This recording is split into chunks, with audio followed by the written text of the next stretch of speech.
ఎడారిలో సెలయేర్లు. సెప్టెంబర్ 21వ తేదీ కొరకు వ్రాయబడిన ఈ భాగాన్ని మీకు చదివి వినిపిస్తున్నది సహోదరుడు పాల్ సుందరం. నా ప్రభువైన యేసుక్రీస్తు గూర్చిన అతి శ్రేష్టమైన జ్ఞానము నిమిత్తమై సమస్తమును నష్టముగా ఎంచుకొనుచున్నాను. ఫిలిప్పీలకు వ్రాసిన లేఖ 3వ అధ్యాయము 8వ వచనం. ఇది పంటను కోసి కొట్లలో కూర్చుకునే కాలం, కోత పని వాళ్ళ పాటలు వినిపించే కాలం. కానీ పొలాల దృష్టాంతం ఆధారంగా దేవుడిచ్చిన గంభీర సందేశం కూడా ఇప్పుడు వినాలి. నువ్వు బ్రతకాలంటే ముందు చనిపోవాలి.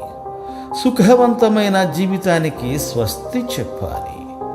నీ పాపపు తలంపులనే కాక మంచివిగా బయటకు కనిపించి కొన్ని ఆలోచనలను కూడా సిలువ వెయ్యాలి.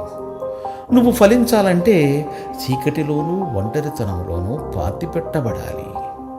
ఇది వింటుంటే భయం వేసింది, కానీ ఆ ఆజ్ఞలను ఇచ్చింది యేసే గనుక ఆయన శ్రమల్లో పాలు పొందడం నా భాగ్యమే. కాబట్టి శ్రమల్లో నాకు తోడుగా యేసు ఉన్నాడు. ఇదంతా ఆయన నన్ను వాడడానికి ఒక పాత్రగా తయారు చేస్తూ ఉంది. యేసు కల్వరి అనుభవం గొప్ప ఫలాన్నిచ్చింది. నా శ్రమలు అంతే.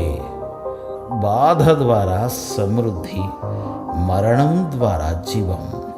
ఇవే కదా దేవుని రాజ్య రహస్యం.